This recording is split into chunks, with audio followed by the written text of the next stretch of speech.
दोस्तों नमस्कार, welcome to psychology study point में मैं अमित सिंह आज आपके लिए आत्मनिरीक्षण विधि को लेकर आया हूँ। इससे पहले कि मैं आत्मनिरीक्षण विधि के बारे में बताऊँ, आप मेरे चैनल पर नए हैं तो वीडियो को लाइक, शेयर और सब्सक्राइब करना नहीं भूलिएगा और बेल आइकन को भी प्रेस कर दीजिएगा ताकि मेरे द्वारा भेजा जाने वाला वीडियो तुरंत आपको प्राप्त हो।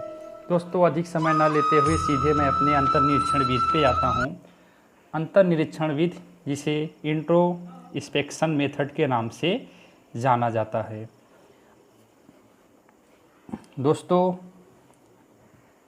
आत्मनिरीक्षण, आत्मगत प्रेक्षण, अंतर्निरीक्षण अथवा अंतर्दर्शन, यह सभी नाम एक ही विधि के हैं जिसके प्रतिपादक विलियम वुंड तथा उनके शिष्य टिचेनर हैं, जिन्हें संरचनावाद नामक स्कूल के संस्थापक के रूप में भी जाना जाता है। इस बिंदु को बहुत ही ध्यान से सुनिएगा और याद कीजिएगा। दोस्तों, आत्मनिरीक्षण, आत्मगत प्रेक्षण, अंतर्निरीक्षण अथवा अंतर्दर्शन, यह सभी नाम एक ही विधि के हैं जिसके प्रतिपादक विलियम वुंड तथा उनके शिष्य टिचेनर हैं, जिन्हें संरचनावाद नामक स्कूल के संस्थापक के रूप में भी जाना जाता है। इस बिंदु में एक महत्वपूर्ण बात यह है, आत्मनिरीक्षण जो शब्द है, इस शब्द का उपयोग सर्वप्रथम वुडवर्थ महोदय ने किया था। दूसरा जो बिंदु है, अंतर्दर्शन को अंग्रेजी में इंट्रोस्पेक्शन कहा जाता है, जिसका अर्थ टू लुक विथिन, स्वयं अपने अंदर झांकना या सेल्फ ऑब्जर्वेशन, आत्मनिरीक्षण होता है। दोस्तों, इस बिंदु को समझने का प्रयास कीजिए। अंतर्दर्शन को अंग्रेजी में इंट्रोस्पेक्शन कहा जाता है, जिसका अर्थ टू लुक विथिन, स्वयं अपने अंदर झांकना। मतलब मनुष्य जब खुद अपने अंदर अपने आप को देखने का प्रयास करता है तो उसी को अंतर्दर्शन कहा जाता है। अथवा सेल्फ ऑब्जर्वेशन, आत्मनिरीक्षण, मतलब कि जब मनुष्य अपने आप का प्रेक्षण करता है, अपने आप को ऑब्जर्व करता है, अपने आप को जानने का प्रयास करता है, तो इसी को हम अंतर्दर्शन के नाम से जानते हैं। तीसरा जो पॉइंट है दोस्तों, आत्मनिरीक्षण मनोविज्ञान की परंपरागत विधि है। इसका नाम इंग्लैंड के विख्यात दार्शनिक लॉक से संबंधित है, जिसमें आत्मनिरीक्षण को परिभाषित करते हुए कहा है, मस्तिष्क द्वारा अपनी स्वयं की क्रियाओं का निरीक्षण। इस बिंदु पे भी ध्यान दीजिएगा। आत्मनिरीक्षण मनोविज्ञान की एक परंपरागत विधि है। इसका नाम इंग्लैंड के विख्यात दार्शनिक लॉक से संबंधित है, जिसने आत्मनिरीक्षण को, मतलब लॉक महोदय ने आत्मनिरीक्षण को परिभाषित करते हुए कहा था, मस्तिष्क द्वारा अपनी स्वयं की क्रियाओं का निरीक्षण। जब मस्तिष्क या मनुष्य का मस्तिष्क स्वयं अपने द्वारा की जाने वाली क्रियाओं का, अनुक्रियाओं का, व्यवहारों का निरीक्षण करता है, जानकारी प्राप्त करता है, तो इसी को आत्मनिरीक्षण के नाम से जानते हैं। इसको परिभाषित करते हुए या अंतर्दर्शन आत्मनिरीक्षण के बारे में अपने विचारों को व्यक्त करते हुए वीएन झा ने कहा है, आत्मनिरीक्षण अपने स्वयं के मन का निरीक्षण करने की प्रक्रिया है।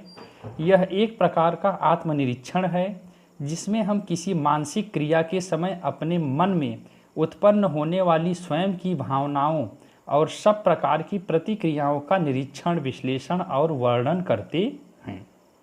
वीएन झा ने आत्मनिरीक्षण को पूरी तरह से स्पष्ट कर दिया। इन्होंने कहा कि आत्मनिरीक्षण अपने स्वयं के मन का निरीक्षण करने की प्रक्रिया है। मतलब यह एक ऐसी विधि है जिसमें व्यक्ति अपने ही मन का निरीक्षण करता है, अपने ही बारे में जानने का प्रयास करता है। यह एक प्रकार का आत्मनिरीक्षण है जिसमें हम किसी मानसिक क्रिया के समय अपने मन में उत्पन्न होने वाली स्वयं की भावनाओं और सब प्रकार की प्रक्रियाओं का निरीक्षण, विश्लेषण और वर्णन करते हैं। आत्मनिरीक्षण के बारे में स्टाउट महोदय ने अपने विचार व्यक्त करते हुए कहा है कि अपनी मानसिक क्रियाओं का क्रमबद्ध अध्ययन ही अंतर्निरीक्षण कहलाता है। स्टाउट महोदय ने आत्मनिरीक्षण के बारे में बहुत ही स्पष्ट शब्दों में कहा है कि जब मनुष्य अपनी ही मानसिक क्रियाओं को क्रमबद्धता के साथ अध्ययन करता है या उसकी जानकारी प्राप्त करता है तो उसी को हम अंतर्निरीक्षण के नाम से जानते हैं। दोस्तों, ये था अंतर्निरीक्षण विधि। पुनः मैं आप लोगों को स्पष्ट करते हुए बता देना चाहता हूँ कि आत्मनिरीक्षण या अंतर्निरीक्षण या अंतर्दर्शन एक ऐसी विधि है जिस विधि के अंतर्गत कोई मनुष्य, कोई व्यक्ति अपने अंदर झांकने का प्रयास करता है, अपने में जानकारी प्राप्त करने का प्रयास करता है, स्वयं अपने आप को जानता है और स्वयं अपने आप का विश्लेषण करता है। इसी को हम अंतर्निरीक्षण या अंतर्दर्शन विधि के नाम से जानते हैं। आइए दोस्तों, इसके गुणों को जानते हैं। अंतर्निरीक्षण विधि के गुण क्या क्या होते हैं। कोई भी विधि उपयोग में अपने गुणों के कारण ही आती है। अगर उसमें कोई विशेषता नहीं होगी तो उस विधि का उपयोग नहीं किया जाएगा। तो अंतर्निरीक्षण के जो गुण हैं, जैसे ज्ञान में वृद्धि, अन्य विधियों में सहायक, यंत्रवत विधि नहीं है, प्रयोगशाला की आवश्यकता नहीं पड़ती। इसको विस्तार से जानते हैं। मनोविज्ञान के ज्ञान में वृद्धि। दोस्तों, मनोविज्ञान ने इस विधि का प्रयोग करके हमारे मनोविज्ञान के ज्ञान में वृद्धि की है। अंतर्दर्शन विधि के माध्यम से हम स्व का मूल्यांकन करते हैं और अपने बारे में, अपनी ही वास्तविकता को जानते हैं। प्रायः मनुष्य को यह पता नहीं होता है कि वह क्या क्या कर सकता है, स्वयं उसके अंदर कितनी शक्तियाँ विद्यमान हैं। तो जब हम अंतर्दर्शन विधि के माध्यम से, आत्मनिरीक्षण विधि के माध्यम से अपने आप को जानते हैं, तब हम किसी ऐसे कार्य को भी करने में सक्षम हो पाते हैं जिस कार्य को हमें लगता है कि हम कर नहीं सकते हैं, जिसके कारण यह विधि एक ज्ञान की वृद्धि के नाम से जानी जाती है। आगे इसमें कहा जा रहा है अन्य विधियों में सहायक। यह विधि अन्य विधियों द्वारा प्राप्त किए गए तथ्यों, नियमों और सिद्धांतों की व्याख्या करने में सहायता देती है। मतलब यह एक ऐसी विधि है जो अन्य किसी भी विधि के द्वारा किसी भी प्रकार की जानकारी प्राप्त की जाती है तो उसमें अपना योगदान देती है। आगे है यंत्र व सामग्री की आवश्यकता नहीं है। रॉस महोदय ने कहा है कि यह विधि खर्चीली नहीं है क्योंकि इसमें किसी विशेष यंत्र या सामग्री की आवश्यकता नहीं पड़ती है। दोस्तों, कहने का तात्पर्य, इसमें मनुष्य स्वयं अपने बारे में जानकारी प्राप्त करता है, स्वयं अपने अंदर झांकने का प्रयास करता है और इस कार्य को करने के लिए उसे किसी प्रकार के यंत्र की आवश्यकता नहीं पड़ती है, जो कि इस विधि की अपनी एक विशेषता है। प्रयोगशाला की आवश्यकता नहीं है। दोस्तों, यह विधि बहुत ही सरल है क्योंकि इसमें किसी प्रयोगशाला की आवश्यकता नहीं है। रॉस महोदय ने कहा है कि मनोवैज्ञानिक का स्वयं का मस्तिष्क प्रयोगशाला होता है और क्योंकि वह सदैव उसके साथ रहता है इसलिए वह अपनी इच्छानुसार कभी भी निरीक्षण कर सकता है।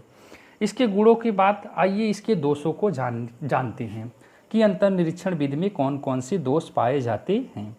वैज्ञानिकता का अभाव, ध्यान का विभाजन, असामान्य व्यक्तियों पर अनुपयोगी, मन द्वारा मन का निरीक्षण, मानसिक क्रियाओं का निरीक्षण, मस्तिष्क की वास्तविक दशा का ज्ञान असंभव। इसको विस्तार से जानते हैं। दोस्तों, वैज्ञानिकता का अभाव, यह विधि वैज्ञानिक नहीं है क्योंकि इस विधि द्वारा प्राप्त निष्कर्षों का किसी दूसरे व्यक्ति द्वारा परीक्षण नहीं किया जा सकता है।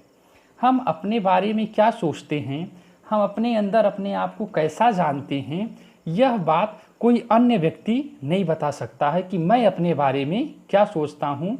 इसलिए जब भी इस विधि की पुनरावृत्ति की जाती है तो परिणाम बदल जाते हैं। आज मैंने किसी समस्या के बारे में किसी प्रकार के भाव व्यक्त किए तो 1 महीने बाद उसी समस्या के बारे में मेरे भाव में परिवर्तन आ सकता है। तो जब पुनरावृत्ति उसी रूप में नहीं होती है तो उस विधि को वैज्ञानिक विधि नहीं मानी जाती है। इसलिए इस विधि का यह एक दोष है। आगे है ध्यान का विभाजन। इस विधि का प्रयोग करते समय व्यक्ति का ध्यान विभाजित रहता है क्योंकि एक ओर तो उसे मानसिक प्रक्रिया का अध्ययन करना पड़ता है और दूसरी ओर आत्मनिरीक्षण करना पड़ता है। ऐसी दशा के बारे में यह कह सकते हैं कि एक साथ 2 बातों की ओर पर्याप्त ध्यान दिया जाना असंभव है। इसलिए आत्मनिरीक्षण वास्तव में परोक्ष निरीक्षण हो जाता है। आगे है असामान्य व्यक्तियों व बालकों के लिए अनुपयुक्त। दोस्तों, यह विधि असामान्य व्यक्तियों मतलब जो मानसिक रूप से विकृत होते हैं और असभ्य मनुष्यों, बालकों और पशुओं के लिए अनुपयुक्त हैं क्योंकि उनमें मानसिक क्रियाओं का निरीक्षण करने की क्षमता नहीं होती है।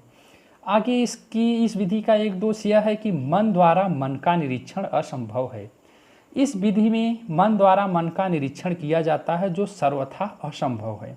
दृष्टा, ध्यान से सुनिएगा, दृष्टा और दृश्य दोनों एक ही होते हैं, क्योंकि मन निरीक्षण का स्थान और साधन दोनों होता है, इसलिए यह कार्य असंभव है। मानसिक प्रक्रियाओं का निरीक्षण असंभव। मानसिक दशाओं या प्रक्रियाओं में इतनी शीघ्रता से परिवर्तन होते हैं कि उनका निरीक्षण करना प्रायः असंभव हो जाता है। और इसके बारे में जो अंतिम दोष मैं बताया हूँ, मस्तिष्क की वास्तविक दशा का ज्ञान असंभव। इस विधि द्वारा मस्तिष्क की वास्तविक दशा का ज्ञान प्राप्त करना असंभव है। जैसे यदि मुझे क्रोध आता है तो क्रोध का मनोवैज्ञानिक विश्लेषण करने के लिए मेरे पास पर्याप्त सामग्री होती है, पर जैसे ही मैं ऐसा करने का प्रयास करता हूँ मेरा क्रोध कम हो जाता है और मेरी सामग्री मुझसे दूर भाग जाती है। इस कठिनाई का अति सुंदर ढंग से वर्णन हम इस प्रकार भी कर सकते हैं। आत्मनिरीक्षण करने का प्रयास ऐसा है जैसा कि यह जानने के लिए कि अंधकार कैसा लगता है, बहुत सी गैस एकदम जला देना। ये था दोस्तों अंतर्निरीक्षण विधि। आपको वीडियो देखने के लिए बहुत बहुत धन्यवाद। अगर आपको वीडियो पसंद आया हो तो लाइक शेयर करना नहीं भूलिएगा। अपने सुझाव मुझे कमेंट बॉक्स में ज़रूर लिखिएगा ताकि मैं आगे आपके लिए और अच्छे वीडियो बना सकूं। पुनः वीडियो देखने के लिए आप लोगों को बहुत बहुत धन्यवाद।